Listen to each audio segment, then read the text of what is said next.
In this video, we're going to discuss how much it costs to start a freight brokerage, along with many of the hidden costs most aren't aware of until it's too late.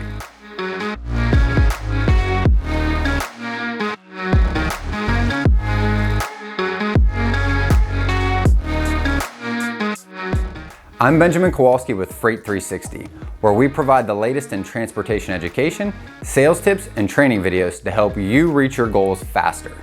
And if you're new here, go ahead and make sure you hit that subscribe button below, and all the links will be found in the description box. And for more free content, please be sure to add our weekly podcast, Freight 360, to your playlist. Let's jump into it.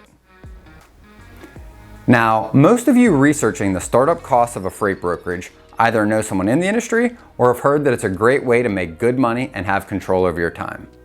But most people don't see what actually goes into this business until long after they've committed to it. We'll cover such topics as turnover costs, startup expenses, back office staffing, and industry requirements. Most people think that starting your own freight brokerage is an easy and profitable opportunity to succeed in the shipping industry. While it may seem like a quick way to get started, there are many things to consider when determining if it is truly the right option for you. And we've identified 4 main considerations that you should explore when deciding if getting your own authority is right for you. But first, let's differentiate what a licensed broker is and how it's different than the other 2 common models. Now, a licensed freight broker has their own legal authority to broker freight. They don't operate under another entity's authority like an agent or an employee would, and because of this, they have to meet every requirement of the Department of Transportation, really to legally operate. So please check out our video on how to become a freight broker for a more in-depth look at this topic. Brokerages are also responsible for everything else that goes into running a business, such as, the cash flow, accounting functions. The upside in many brokers' minds is that they get to keep 100% of the net profit. And while that is true, you also have to consider turnover, startup costs, back office tasks, and risk to understand what it takes to really achieve that bottom line. Now, with such a small barrier to entry, new brokerages pop up every day. And when compared to a franchising opportunity such as maybe a restaurant or a coffee shop, starting a brokerage can be much cheaper. And this draws many inexperienced people to enter the market with little to no chance of success. On average, for every 3 new brokerage authorities that are issued, only 1 remains active after 2 years. That alone shows that 67% turnover without even looking at the profitability of the brokers that remain. Furthermore, the W-2 model of freight brokering shows an even more dramatic statistic. Nearly 95% of newly hired brokers turn over within the first 6 to 12 months. Now, in such a competitive market that requires an extremely high level of sales skills, cold calling, and relationship building, it becomes survival of the fittest. And the successful brokers, those are the ones that excel in these areas and shine above their competition. The amount of work that goes into the first 6 months as a broker is really what weeds out the failures from the success stories. It's common to make roughly 100 calls a day to prospective shippers in order to really build a book of business. And on top of that, you've got to be really good on the phone for those calls to really be worth your time. And prospecting never stops, not once you've built a book of business, because it's the number 1 focus for you to keep growing. Because you're never going to turn a profit without a customer to pay you for your services. This illusion that building a book of business is easy and that anyone can do it in their spare time is just simply not the case. Ask any successful broker out there how they built their book, and they'll tell you the exact same thing. Which brings us to the next topic, startup costs. Now, although the startup costs are much less than other industries, they still exist. Here are the bare minimum startup costs you'll be in for. Your Department of Transportation authority, $300 application fee. Your bond, gonna be $1,800 to $10,000 annually, depending on the individual's credit that's actually applying for the bond. And insurance costs can be anywhere from $1,500 to $3,000 annually. With these 3 items in place, anyone can legally operate as a freight broker. That being said, they won't likely be successful without some additional tools and expenses that's really going to fuel their business and their sales. Here are some of the costs that you can also expect. A transportation management system. This is the software that you use to manage your load building, dispatching, accounting systems, and everything else along with tracking your shipments. While you can technically operate without it, they make your job infinitely more efficient and much less tedious. An average TMS company charges roughly $1,500 as a setup cost, with monthly costs of about $500 depending on the features included. That brings us to load boards. It's inevitable that you're going to rely on load boards to cover some of your freight, and you can expect to pay roughly about $200 to $300 per month for access to the most common load boards such as DAT and Truckstop.